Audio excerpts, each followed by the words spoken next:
Structural organization in animal. ये chapter जो है हम स्टार्ट कर रहे हैं, क्लास 11 का जूलॉजी का ये चैप्टर है और इस चैप्टर में हमें बहुत सी बातें करनी है। आज की इस पर्टिकुलर लेक्चर में मैं इंट्रोडक्टरी जो है ये लेक्चर ले रहा हूँ, जहाँ हम लोग इंट्रोडक्शन जानेंगे। इस चैप्टर में हमें क्या क्या चीजें पढ़नी है वो जानेंगे। तो बहुत ज्यादा बड़ा लेक्चर नहीं होने वाला है, तो आइए शुरू करते हैं। सबसे पहला तो हम यही कंसेप्ट समझेंगे कि स्ट्रक्चरल ऑर्गेनाइजेशन का मतलब क्या होता है।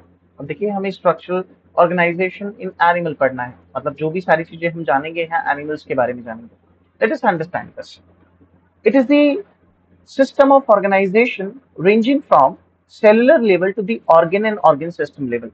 क्या डेफिनेशन का मतलब है इसको मैं आपको समझाता हूँ, बट इससे पहले हमें थोड़ी सी चीजें जाननी पड़ेंगी। आप क्लास 11th में हैं, आप जूलॉजी शुरू ही कर रहे हैं, तो मैं बहुत बेसिक से आपको लेके चलूंगा कि हम बेसिक समझेंगे। सबसे पहले अगर मैं आपसे ये पूछूं, अगर आप वीडियो को पॉज करके ये बताने की कोशिश करें कि एनिमल्स क्या होते हैं, तो आप लोग एनिमल्स को किस तरह से डिफाइन करेंगे। 1 मिनट का पॉज लीजिए और सोचिए क्या कैरेक्टरिस्टिक्स हो सकते हैं एनिमल्स के। जब हम लोग एनिमल्स की कैरेक्टरिस्टिक की बात करते हैं तो देखिए, एनिमल हम उसे कहेंगे, पहली बात सबसे इंपॉर्टेंट, एनिमल्स वो हो सकते हैं जिनमें मल्टी सेलुलैरिटी हो, मतलब ये एक सेल के कभी भी नहीं बने होते। आप यहाँ क्वेश्चन पूछ सकते हैं, अमीबा एक एनिमल है क्या? देखिए, पहले क्लासिफिकेशन कुछ और था, अब हमने अमीबा को एक अलग किंगडम में रख दिया है, दैट इज किंगडम प्रोटिस्टा। मैं यही समझता हूँ कि आप इतना जानते हैं कि हमारे पास 5 किंगडम होते हैं। शुरुआत की जाए तो किंगडम ऑफ बैक्टीरिया, जिसे मोनेरा कहा जाता है। Then we have kingdom Protista. Protista unicellular eukaryotic organisms होते हैं। ठीक है, प्रोटिस्टा के बाद हमारे पास किंगडम फंजाई है, फिर हमारे पास किंगडम प्लांटी है, फिर हमारे पास किंगडम एनिमेलिया है। हम लोग एनिमल्स के बारे में पढ़ रहे हैं, रेस्ट ऑफ द 4 किंगडम्स के बारे में हम इस चैप्टर में नहीं जानेंगे, हम इस चैप्टर में एनिमल्स के बारे में जानेंगे। ठीक है, तो एनिमल्स क्या होते हैं, तो सबसे पहला कैरेक्टरिस्टिक होना चाहिए एनिमल्स का कि वो मल्टी सेलुलर हो, है ना। एक एनिमल का कैरेक्टरिस्टिक ये होता है कि वो मल्टी सेलुलैरिटी को शो करे, मतलब वो बहुत सारी सेल्स का बना हो, एक सेल का नहीं हो। तो अमीबा को हम लोग एनिमल नहीं कहेंगे, अमीबा प्रोटिस्टा में रखा जाएगा। यूकैरियोटिक सेल है लेकिन प्रोटिस्टा में रखा जाएगा। इसके अलावा एनिमल्स जनरली वो होते हैं जो लोकोमोट करते हैं, but there are some animals जो लोकोमोशन नहीं शो करते। तो कोई स्पेसिफिक फीचर नहीं है ये, बट लोकोमोशन करते हैं एनिमल। तो मैं सेकंड स्टेटमेंट को लोकोमोशन नहीं लिखने वाला। जो सबसे इंपॉर्टेंट सेकंड फीचर है एनिमल्स का, वो ये है कि एनिमल्स हेट्रोट्रॉफिक होते हैं नेचर में। हेट्रोट्रॉफिक। अब क्वेश्चन ये आता है कि हेट्रोट्रॉफिक का मतलब क्या हुआ। हेट्रोट्रॉफिक ऐसे ऑर्गेनिज्म को कहते हैं जो अपने फूड के लिए किसी दूसरे ऑर्गेनिज्म पर डिपेंड होते हैं। फॉर एग्जाम्पल, ह्यूमंस अपना फूड खुद सिंथेसाइज नहीं कर सकते, we are animals, we are heterotrophic organism. आप किसी भी एनिमल्स को देख लीजिए, वो अपना फूड सिंथेसाइज खुद नहीं करता, तो किसी ना किसी सोर्स पर डिपेंड है। या तो किसी छोटे एनिमल को खा रहा है, ठीक है, या तो प्लांट्स को खा रहा है। जैसे मान लीजिए मैंने कहा फॉरीफेरा है, फॉरीफेरा एनिमल्स हैं जो पानी में रहते हैं, समुद्र में रहते हैं।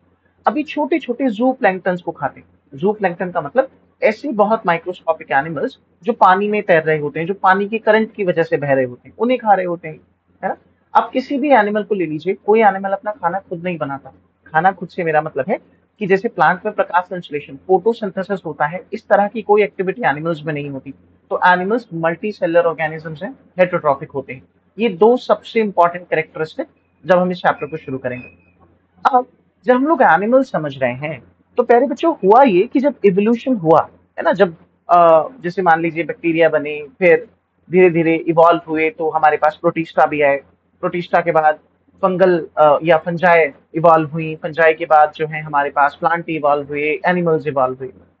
ऐसे ही एनिमल्स में जो सबसे पहले एनिमल्स बने, वो ऐसे एनिमल्स थे जो सिर्फ और सिर्फ सेल्स के क्लस्टर थे। मतलब सेल आई, इकट्ठी होगी, एक मल्टी सेलर स्ट्रक्चर बना, बाहर से खाना खाया, मतलब heterotrophic mode of nutrition show करा, एनिमल कहलाए। इसे बोलते हैं ऑर्गेनाइजेशन। जब ऑर्गेनाइजेशन की बात आती है तो ऑर्गेनाइजेशन का मतलब होता है कि किस तरह से वो ऑर्गेनिज्म बना हुआ है। क्या वो ऑर्गेनिज्म सिर्फ सेल्स का बना है, या वो ऑर्गेनिज्म में सेल्स ने टिश्यूज बना दिए हैं, या टिश्यूज ने ऑर्गन्स बना दिए हैं, या ऑर्गन्स ने ऑर्गन सिस्टम। इसका मतलब होता है organization. I hope I made myself clear. 4 तरह की ऑर्गेनाइजेशन होती है जब हम लोग ऑर्गेनाइजेशन की बात करते हैं। एक एनिमल जिसमें सिर्फ सेल्स की क्लस्टर है, मतलब हर सेल अपना काम करेगी लेकिन बहुत सारी सेल इकट्ठी हो गई हैं, तो एक मल्टी सेलर स्ट्रक्चर बन गया और एक ऑर्गेनिज्म बन गया। पहला केस ये है। दूसरा केस ये कि एक ऑर्गेनिज्म में सेल्स ने टिश्यूज बना ली, लेकिन टिश्यू से ऑर्गन्स नहीं बने हैं अब तक, ठीक है। तो सेकेंड ऑर्गेनाइजेशन टिश्यू के लेवल का हो गया। थर्ड ऑर्गेनाइजेशन का मतलब क्या हुआ कि अब टिश्यूज ने कुछ ऑर्गन्स बना लिए, लेकिन अभी भी पूरी सिस्टम डेवलप नहीं हुई, तो थर्ड ऑर्गेनाइजेशन हो गया organ level of organization. Similarly fourth organization का मतलब होता है कि अब ऑर्गेनिजम्स ने पूरे के पूरे ऑर्गन सिस्टम डेवलप कर लिए, तो इसे हम लोग ऑर्गेनाइजेशन कहते हैं। क्या कहते हैं? ऑर्गेनाइजेशन। ओवरऑल हम लोग 4 लेवल ऑफ ऑर्गेनाइजेशन को यहाँ पर जो है समझेंगे, ठीक है। I hope I been myself clear now. So अगर हम इस डेफिनेशन को देखें, so it is a hierarchical system of organisation ranging from cellular level to the organ system level. इस तरह की ऑर्गेनाइजेशन मिलती है, ठीक है। अब आओ जाओ हम थोड़ा सा इस चैप्टर के बारे में जानते हैं। इस पूरे चैप्टर को हम लोग 2 एस्पेक्ट में पढ़ने वाले हैं। Let me check if everything is good. Okay, तो इस पूरे चैप्टर को हम 2 एस्पेक्ट में पढ़ेंगे, ध्यान देंगे।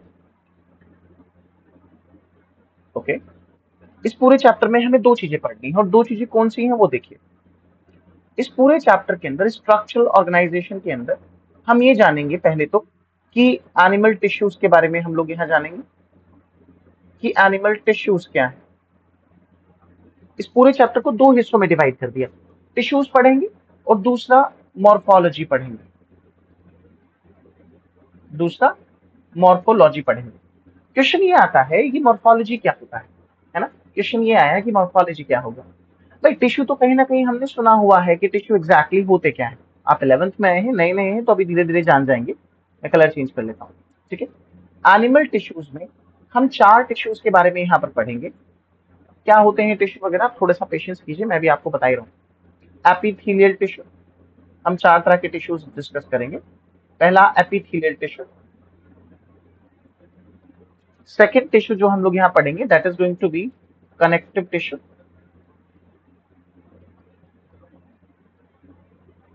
राइट। थर्ड टिश्यू जो हम लोग यहाँ पढ़ेंगे that is muscular tissue, muscles के बारे में बात करेंगे, है ना, मस्कुलर टिश्यू। और फोर्थ जो हम लोग टिश्यू पढ़ेंगे that is going to be neural tissue या नर्वस टिश्यू। देखिए, अगर आप बिल्कुल नए स्टूडेंट हैं 11th के, तो हो सकता है आपने एपिथेलियल शब्द के बारे में आप बहुत ना जानते हैं। मैं आपको छोटा सा एग्जांपल देता हूँ। आपको स्किन दिखाई दे रही है बाहर वाली, ये एपिथेलियल टिश्यू है, ठीक है। ये हम लोग जब पढ़ेंगे तब देखेंगे। कनेक्टिव को रिलेट कीजिए, ब्लड आपका कनेक्टिव टिश्यू है, ब्लड तो जानते ही होंगे। बोन्स आपका कनेक्टिव टिश्यू है, बोन्स जानते हैं। कार्टिलेज, जैसा भी मेरी नाक का ऊपर वाला हिस्सा कार्टिलेज है, कान का ये वाला हिस्सा कार्टिलेज है, ये भी कनेक्टिव टिश्यू है। मसल्स की जब हम बारे में बात करते हैं, आपके बाइसेप्स, आपके ट्राइसेप्स, ये मसल्स हैं, तो ये मस्कुलर टिश्यू है। आपका ब्रेन, आपकी स्पाइनल कॉर्ड, ये नर्वस टिश्यू है।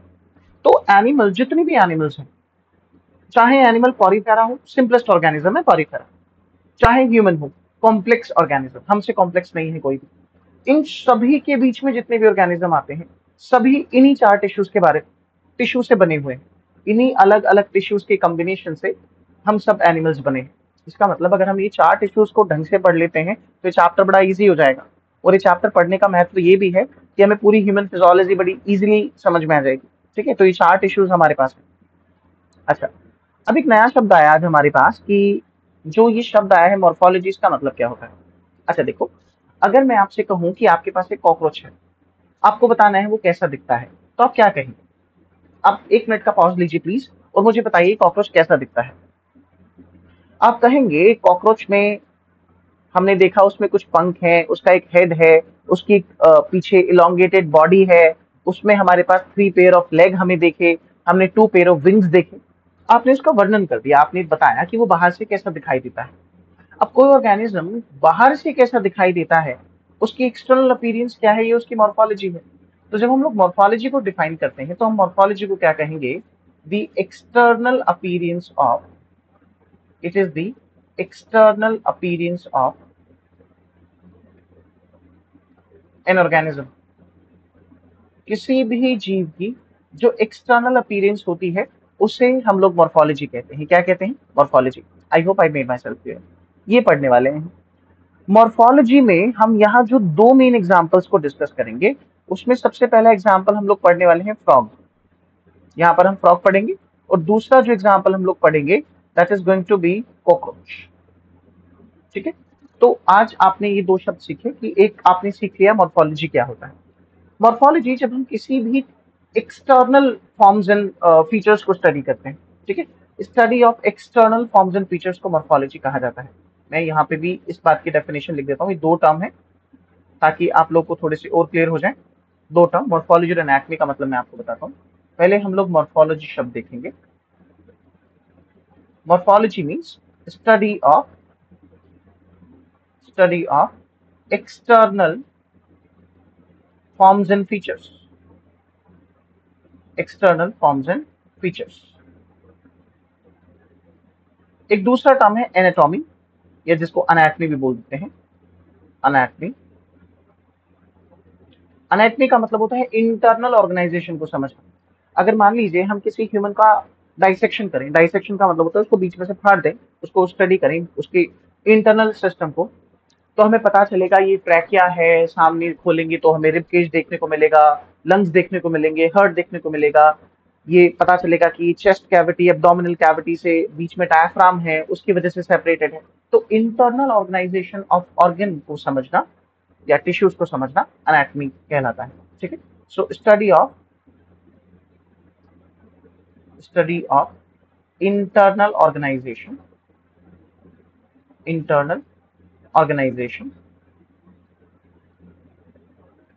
of organs and system, of organs and organ system।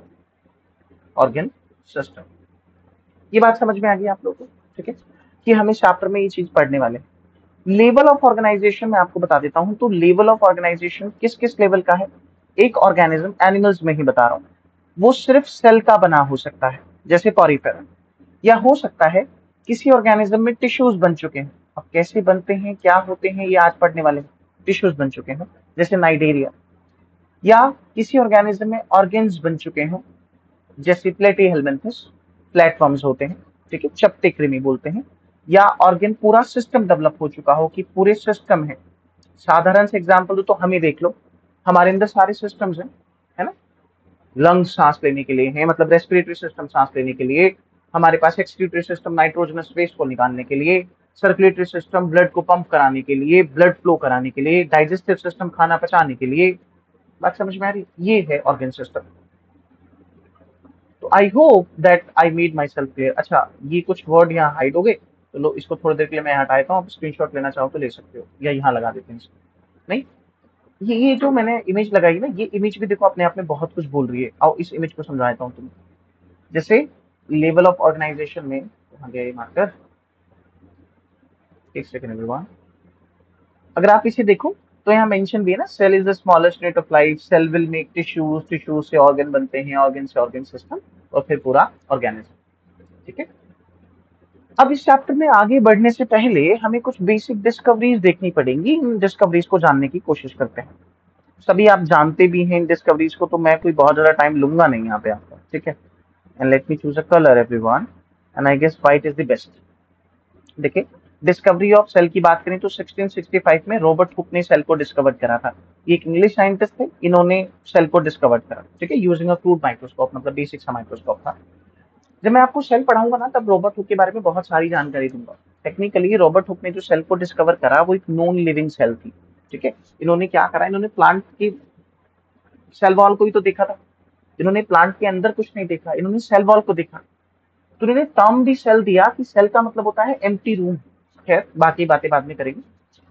Tissue जो टर्म दिया है उसे जेवियर बाइचेट ने दिया। इंपॉर्टेंट है, ये जो मैंने इमेज लगाई हुई है ये सर जेवियर बाइचेट की है। अब आई एम श्योर कि मेरी इमेज आ रही है यहाँ पे खुद में, तो आपको दिखाई देगा नहीं, इसलिए मैं ये इमेज कर देता हूँ यहाँ पर थोड़ी देर के लिए। अपनी इमेज तो मुझे हटानी पड़ेगी बार बार, पीपीटी से बनी है इमेज। तो ये जो है साइंटिस्ट, ये हमारे जेवियर बाइचेट है। ये वही हैं जिन्होंने टिश्यू टर्म कॉइन किया था, इन्होंने ही टिश्यू को टर्म जो है दिया था, ठीक है। एंड कब दिया था? 1801। खैर ये इंपॉर्टेंट नहीं है आपके लिए कि कब दिया था, बट मैं क्योंकि एक्सप्लेन कर रहा हूँ तो मैं बता दूँ। हिस्टोलॉजी टर्म मेयर ने दिया। The term histology was given by the Mayer, मैंने लिखा भी होगा, Mayer, he was a German anatomist and histologist. Histology जो शब्द आया है मैं यहाँ लिख देता हूँ। हिस्टोलॉजी एक जो वर्ड है, हिस्टोलॉजी, हिस्टो जो शब्द आया है वो आया है टिश्यू से, ठीक है। हिस्टो का मतलब होता है टिश्यू, और जो वर्ड लॉजी है, लॉजी इटसेल्फ मीन्स होता है स्टडी करना। जब हम लोग हिस्टोलॉजी की बात करते हैं तो histology means study of tissue. Histology means study of tissue. Tissue की स्टडी करने को हिस्टोलॉजी कहते हैं। So the study of tissue is called histology. Histology is also called a microscopic anatomy, and the term histology was coined by A. Mayer, a German anatomist and histologist.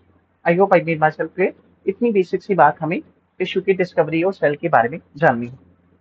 अब tissues को पढ़ें और sales को ना पढ़ें ये तो संभव नहीं है। तो आइए सेल के बारे में भी थोड़ा सा जानने की कोशिश करते हैं कि सेल क्या होती है।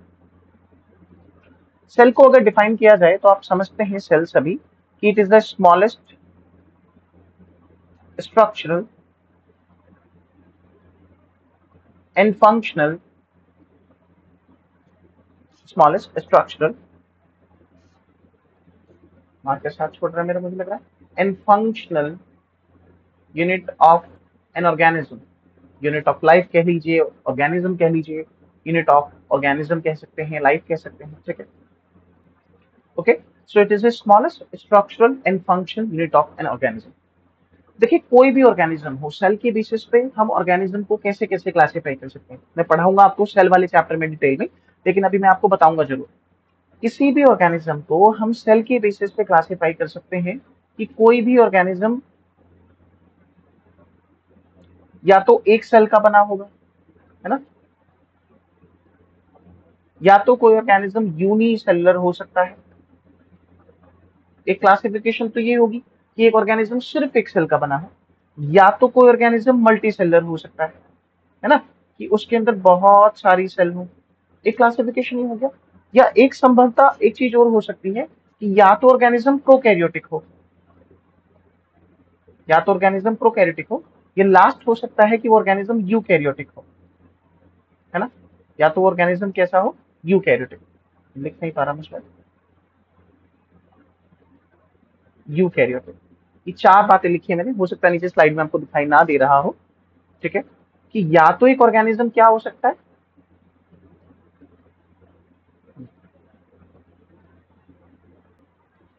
या तो एक ऑर्गेनिज्म यूनिसेलुलर हो सकता है, मतलब वो सिर्फ एक सेल का बना है। अब इसके एग्जांपल में बैक्टीरिया आते हैं, जितने भी बैक्टीरिया हैं वो यूनिसेलुलर होते हैं। अच्छा, बैक्टीरिया ही प्रोकैरियोटिक्स होते हैं, तो हम सिंपली ये कह सकते हैं कि जो भी प्रोकैरियोटिक ऑर्गेनिज्म है वो यूनिसेलुलर होंगे, ठीक है।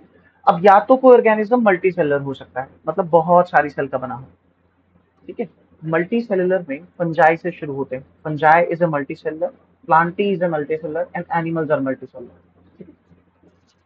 प्रोकैरियोटिक ऑर्गेनिज्म सिंपली बैक्टीरिया है, जितने भी प्रोकैरियोटिक ऑर्गेनिज्म होते हैं सारे के सारे बैक्टीरिया हैं, और प्रोकैरियोटिक सिर्फ और सिर्फ यूनिसेलुलर होते हैं, राइट, इतना ध्यान रखना है। अच्छा, अब आ जाओ यूकैरियोटिक।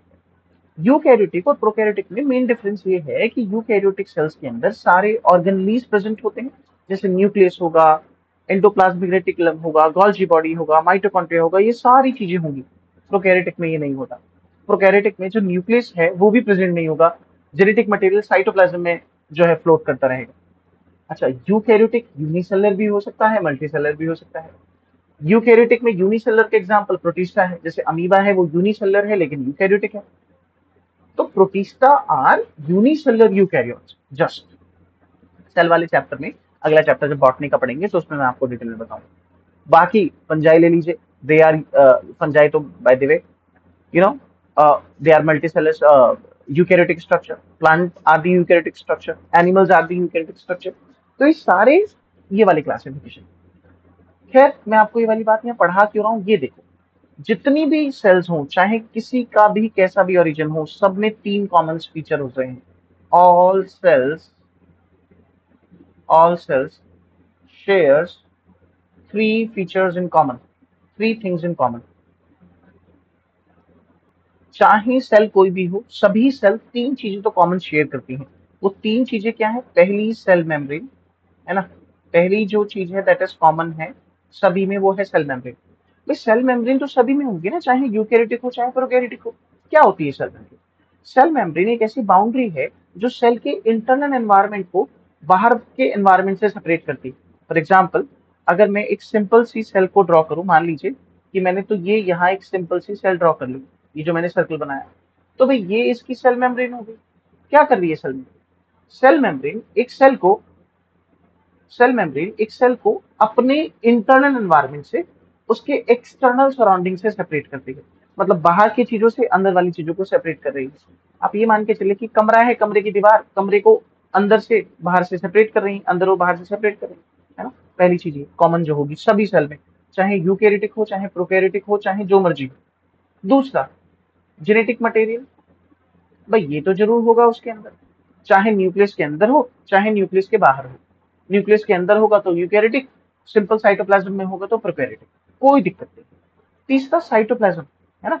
तीसरा उसके अंदर ही साइटोप्लाज्म तो होगा। Cytoplasm is jelly like material. ये तीन चीजें सभी सेल के अंदर कॉमन होती है। पहला सेल मेम्ब्रेन, दूसरा जेनेटिक मटेरियल और तीसरा साइटोप्लाज्म। ये तीन चीजें सभी सेल में कॉमन होती है। अब मुझे बताओ, क्या इतनी बात तुम्हारे यहाँ तक समझ में आ गई है या नहीं आ गई है? यहाँ तक तो आई एम श्योर आ गई हो। ठीक है, अब हम लोग टिश्यू को डिफाइन करेंगे। अब क्योंकि टिश्यू को डिफाइन करेंगे तो ये ही चैप्टर है जिसमें हम लोग टिश्यू पढ़ रहे हैं, तो अब हम लोग मेन स्लाइड पे चल रहे हैं। अब आ जाओ, मैं तुम्हें टिश्यू समझाऊंगा। टिश्यू क्या है? इतना तो आप जानते हो कि जो टिश्यूज होते हैं वो हम एक जैसी सेल्स के ग्रुप को बोलते हैं। तो अब आइए इसको डिफाइन करना शुरू करते हैं। We will say group of similar cells. Tissue क्या होती है? Group of similar cells along with their along with their along with their intercellular space along with their intercellular space performing a similar function। So simply जब हम लोग tissue को define करते हैं तो देखिए हम कहते क्या है। हम सिंपल सी एक बात कहते हैं कि टिश्यू एग्जैक्टली है क्या। इसको इरेज करते पहले तो टिश्यू एक group of similar cells, let me take the marker anyway. So group of similar cells along with their intercellular space. आप एक बात समझिएगा, जब मान लो मैंने कहा कि ग्रुप ऑफ सिमिलर सेल मतलब एक जैसी सेल्स का group along with their intercellular. Intercellular का मतलब होता है दो सेलों के बीच में। भाई मान लो कि मैंने कहा कि ये एक सेल, ये दूसरी सेल, तीसरी, चौथी, पांचवी, छठी, सातवीं, आठवीं, नौवीं और ये 10वीं, ये ग्रुप ऑफ सेल है। सिमिलर सेल मतलब एक जैसी सेल। इंटरसेलर का मतलब होता है इन सेल के बीच में भी तो कुछ होगा। ये रहा मान लो, भाई इन सेल के बीच में कुछ ना कुछ तो होगा, है ना। ऐसा तो नहीं है कि सेल बिल्कुल एक दूसरे से चिपकी होंगी, हो सकता है चिपकी भी हो या हो सकता है इनके बीच में कुछ हो। तो इसे हम लोग बोलते हैं इंटरसेलुलर सब्सटेंस। क्या बोलते हैं इसको? Intercellular substance. अब जैसे मान लो कि ये हमारे पास यहाँ have a black colour writing, ये हमारे पास हो गई सेल्स और इनके बीच का ये जो सब्सटेंस हो गया ये हो गया सिंपल इंटरसेल्युलर सब्सटेंस। इंटरसेलुलर का मतलब होता है दो सेल्स के बीच के सब्सटेंस को इंटरसेलुलर कहा जाता है। इंट्रा का मतलब होता है विद इन द सेल। अगर कोई चीज सेल के अंदर है, हम अंदर की बात करें तो इंट्रा, बीच की बात करें तो इंटर। ठीक है, सो इंटरसेलुलर सब्सटेंस। ठीक है, ये डेफिनेशन है टिश्यू की। एक ऐसा ग्रुप ऑफ सिमिलर सेल जो अपने इंटरसेलुलर सब्सटेंस के साथ एक कॉमन फंक्शन कर रहा है। मैं आपको समझाऊंगा एग्जैक्टली इसका मतलब होता क्या है। ठीक है, बट आप ये समझिए कि टिश्यू के अंदर दो चीजें होती हैं, एक तो सेल्स है और जो सेल्स हैं ये इसका लिविंग कंपोनेंट है। सेल एक टिश्यू का लिविंग कंपोनेंट है, जबकि इंटरसेलुलर सब्सटेंस दो सेलों के बीच में हमें कुछ तो चाहिए जिसकी मदद से दो सेल एक दूसरे के साथ रहेंगी। हो सकता है किसी तरह की ग्लू लाइक सब्सटेंस हो, समझा रहा हूँ, उसको पकड़ के रख रहा हो। मतलब किसी भी तरह का ऑर्गेनिक सब्सटेंस हो सकता है, इनऑर्गेनिक सब्सटेंस हो सकता है। ये सेल के बीच में है, मतलब सेल के बाहर है, समझना। तो इंटरसेलुलर का मतलब सेल्स के बीच में। इसी के लिए को टर्म यूज कर सकते हैं। देखो इंटर का मतलब होता है सेल्स के बीच में, दो सेल्स के बीच में, है तो सेल के बाहर ही। तो इसके लिए को टर्म यूज कर सकते हैं extra cellular substance. Extra, extra में ये नहीं आएगा, एक्स्ट्रा सेलुलर सब्सटेंस। मेरी बात समझना, ठीक है। तो this is what it is. एक टिश्यू में दो चीजें होंगी, एक तो सेल्स होंगी और उन सेल्स के बीच में जो भी चीज है, जो सब्सटेंस है जो उन सेल्स को होल्ड करके रखा है वो होगा। ठीक है, तो टिश्यू के डेफिनेशन में अब देखिए प्यारे बच्चे बात समझिए। Cells within a tissue share a common structure. Common structure का मतलब क्या है ये आगे समझ में आ जाएगा। And common origin. आज आज नहीं, लंबा हो गया लेक्चर, अगले लेक्चर में समझाऊंगा बेसिकली ओरिजिन का मतलब क्या होता है। Enabling them to cooperate efficiently. एक टिश्यू में एक ही तरह की सेल्स होती हैं जिनका स्ट्रक्चर एक जैसा हो और उनका ओरिजिन एक जैसा हो। ओरिजिन क्या है मैं समझा दूंगा। अब टिश्यू में क्या कंपोनेंट्स होते हैं ये देखो।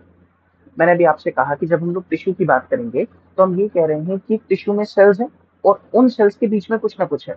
जो भी वो कुछ ना कुछ चीज है उसको इंटरसेलुलर सब्सटेंस कहा जाता है। इंटरसेलुलर का मतलब सेल्स के बीच में। और क्योंकि वो सेल्स के बीच में है तो सेल्स के बाहर, तो इसीलिए उसको एक्स्ट्रा सेलुलर मैट्रिक्स भी बोलते हैं। तो टिश्यू में दो कंपोनेंट्स होते हैं। पहला सेल्स होता है टिश्यू के अंदर, और जो ये टिश्यू का जो ये सेल कंपोनेंट है ये लिविंग कंपोनेंट है। सेल का ये लिविंग कंपोनेंट है, ठीक है, जिसे हम लोग ये कह रहे हैं। अच्छा, सेल किस किस तरह की हो सकती हैं? एक टिश्यू में बहुत तरह की सेल्स हो सकती हैं, बहुत तरह की। हर टिश्यू को पढ़ाते टाइम हम उसकी अलग अलग तरह की सेल्स देखेंगे। मान लो एपिथेलियल टिश्यू पढ़ा रहा हूँ, अलग तरह की सेल्स। कनेक्टिव टिश्यू पढ़ाऊंगा, उसमें बहुत तरह की सेल्स पढ़ाऊंगा। मस्कुलर टिश्यू पढ़ाऊंगा, अलग तरह की सेल्स। ठीक है, समझ में आया? तो सेल्स अलग अलग हो सकती है। फॉर एग्जाम्पल मैं कुछ बातें लिखूं तो सेल फाइब्रोब्लास्ट हो सकती है। एक सेल ओस्टियोसाइट हो सकती है। अगर बोन की सेल है तो उसको ओस्टियोसाइट बोल दो, है ना। अगर एक सेल कार्टिलेज की है तो उसको कॉन्ड्रोसाइट बोल दो, ठीक है। हो सकता है सेल मास्ट सेल हो, मैक्रोफाज हो। भाई बहुत तरह की सेल हो सकती हैं। आरबीसी डब्ल्यूबीसी क्या है? ये सेल ही तो है। बहुत तरह की सेल्स हो सकती है। अब बस इतना समझो प्यारे बच्चों, मैं आपको एक बात दोबारा समझाने की कोशिश करता हूँ अगर समझ में आए तो। कि मान लो ये सेल्स है मेरे पास, है ना, ये चार सेल है। तो भाई इन चार सेलों के बीच में कुछ ना कुछ तो होगा। यही तो मैं आपसे कह रहा हूँ थोड़ी देर पहले। ये जो कुछ ना कुछ है ये सेल्स के बाहर है, तो इसीलिए इसको कह दिया हमने एक्स्ट्रा सेलुलर मैट्रिक्स। और दो सेलों के बीच के लिए शब्द इंटर भी यूज होता है। तो एक्स्ट्रा सेलुलर मैट्रिक्स कह लो या फिर इंटर सेलुलर सब्सटेंस कह लो, बात एक ही है, ठीक है। अब ये हमारा नॉन लिविंग कंपोनेंट है। ये कैसा कंपोनेंट है? It is the non living component. पहली बात तो ये नॉन लिविंग कंपोनेंट है, ठीक है। अब देखो ये नॉन लिविंग कंपोनेंट या तो ऑर्गेनिक होगा या तो इनऑर्गेनिक होगा। एक ही हो सकता है, सेल्स के बीच में इसी तरह का कंपाउंड होगा। ऑर्गेनिक में बहुत सारी चीजें हो सकती हैं। जैसे ऑर्गेनिक में फाइबर्स आ सकते हैं। ऑर्गेनिक में सबसे कॉमन चीज है हाइयालुरोनिक एसिड। क्या होता है अभी मत पूछना, आगे बताऊं। हाइयालुरोनिक एसिड ऑर्गेनिक चीज में। इसके अलावा चीजें कॉमन हो सकती हैं जैसे ग्लाइकोज अमाइनो ग्लाइकन। ग्लाइकोज अमाइनो ग्लाइकन, है ना। ग्लाइकोज अमाइनो ग्लाइकन। मेरी इमेज तो हाइड नहीं कर रही इसे? ओके ओके ओके, शायद करने लगी। इमेज को पहुंचा दो थोड़ी देर के लिए ऊपर, है ना, यहाँ पहुंचा दो इमेज को थोड़ी देर के लिए और वापस से आ जाओ अपने लेक्चर पे। तो ऑर्गेनिक सब्सटेंस फाइबर्स हो सकते हैं। ऑर्गेनिक सब्सटेंस हाइलुरोनिक एसिड हो सकता है। ऑर्गेनिक सब्सटेंस ग्लाइकोज अमीनो ग्लाइकन हो सकता है। ऑर्गेनिक सब्सटेंस केराटिन सल्फेट हो सकता है। ऑर्गेनिक सब्सटेंस डर्मेटिन सल्फेट हो सकता है।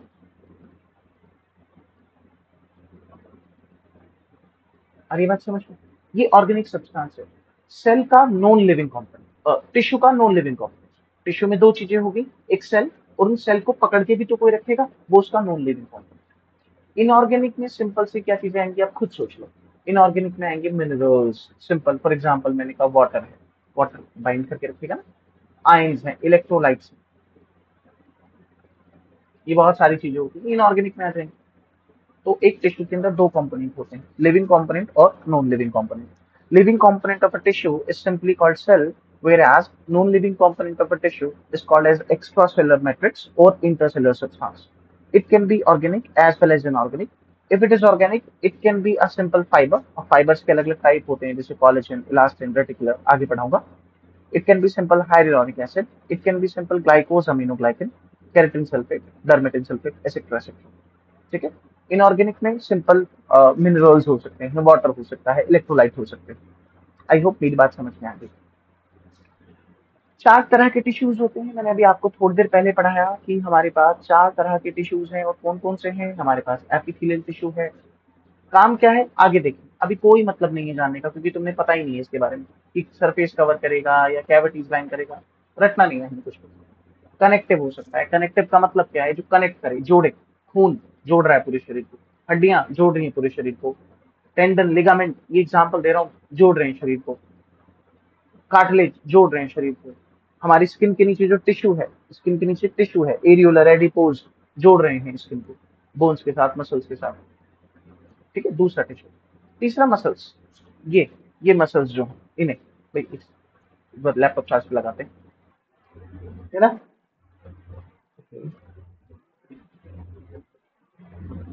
I hope I am Audible.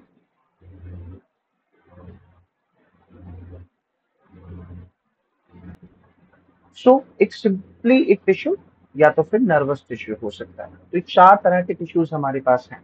Muscles, है ना, आप समझते हैं, मूवमेंट कराने में काम आती है। जो हम चल पा रहे हैं, लोकोमोशन हो पा रही है, हम लोग चल पाते हैं एक जगह से दूसरी जगह, मसल्स काम करा रही है। नर्वस सिस्टम आप जानते ही हैं, इंफॉर्मेशन को, मैं जो बोल पा रहा हूँ, भाई मैं बोल पा रहा हूँ, कैसे बोल पा रहा हूँ? मेरी जीभ का कोऑर्डिनेशन, मेरे हाथों का कोऑर्डिनेशन, मेरी आंखों का कोऑर्डिनेशन, मुझे पता है मैं आपको पढ़ा रहा हूँ, पीपीटी पे पढ़ा रहा हूँ, जानता हूँ आप सुन रहे हो मेरी बात, सेम बात समझ पा रहे हो। अभी मैंने कहा सेम बात समझ पा रहे हो, आपने सेम बात समझ ली। तो ये सारा पढ़ना है कि नर्वस टिश्यू में ऐसा क्यों होता है, वगैरह वगैरह। ठीक है, खैर। तो आज ये थोड़ा सा इंट्रोडक्शन था। ये पीपीटी और भी लंबी है, लेकिन मैं अभी इसके बारे में डिस्कशन कर नहीं रहा। ठीक है। अब जो ये टॉपिक बड़ा प्यारा है कि how tissue form a journey of cell cooperation. अब नेक्स्ट क्लास में, मतलब एक नेक्स्ट लेक्चर रिकॉर्ड करूंगा, छोटा सा लेक्चर रिकॉर्ड करूंगा, मैं आपको ये बताऊंगा टिश्यूज बनते कैसे हैं। आखिर किस स्टेज पर, आपके किस स्टेज में टिश्यूज बनेगा, एपिथेलियल, कनेक्टिव, मस्कुलर, नर्वस बने कब? ये बनते हैं एम्ब्रियो स्टेज में, जब आपकी डेवलपमेंट हो रही होती है। कैसे? आगे पढ़ाऊंगा, अभी जस्ट शॉर्ट रिव्यू दे रहा हूँ। जब एक स्पर्म और एक फर्टिलाइज होता है, फिर जाइगोट के अलग अलग स्टेजेस आती हैं, नेक्स्ट क्लास में पढ़ने वाले हैं ये सब कुछ हम लोग। फिर उस जाइगोट की क्या क्या स्टेजेस हैं, जब आप एक छोटे से भ्रूण से, एक सेल से, आप फर्टिलाइजेशन जब होता है ना, तब एक सेल बनती है। और जब एक बच्चे का जन्म होता है तो कम से कम उसमें ट्रिलियंस ऑफ सेल होती है।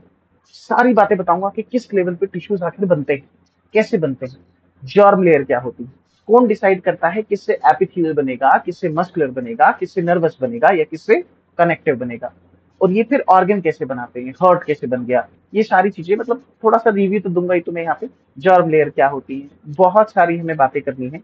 टिश्यूज का ओरिजिनेशन क्या होता है, सबसे इंपॉर्टेंट स्लाइड, टिश्यूज बनते कैसे हैं। तो अगली क्लास में मैं आपको बताऊंगा how tissue form a journey of cell operation.